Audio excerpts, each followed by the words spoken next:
Hey guys, welcome back to Master Builder JS. Today I got 3 different Lego guns. I was inspired to make Lego guns by my different username. He's a good YouTuber and he makes very nice guns from Battlefield and real life. And I'll try to get 10 likes and 500 views. So today we're going to be doing this pistol. I don't know the name of it. Well, it's from a video for sure. But I added some different details. So better iron sights. Can you just show it to us first? Yeah, sure. This one has functions. Okay. You can get this spring from a pen to make the trigger work. So if you want to trigger reset, here you go. I really like the handle. It's very nice to hold. Okay.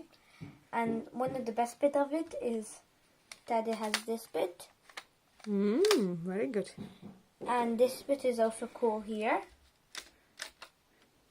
And if you want to see what's inside it, you take off the rubber band here like I did and pull this off.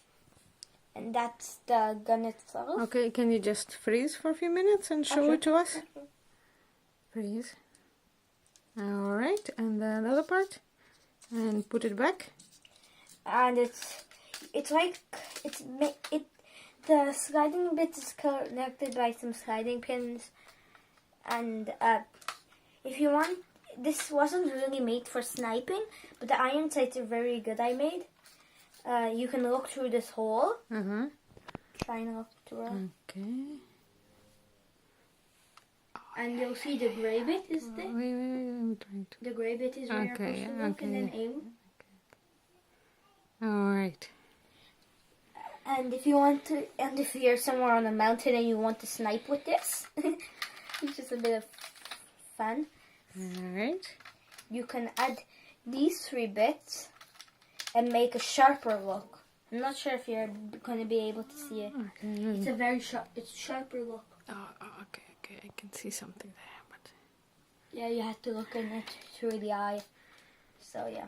Okay. And once you learn how to do it, you can do tricks like that. Go down. Good. Like Do it again. Oh wow. Sorry, I can't. I'm still practicing, but I'm sure you've seen those tricks in some videos. And this is Lego Master Builder JS. Please leave a like, subscribe, and press that bell button if you want to.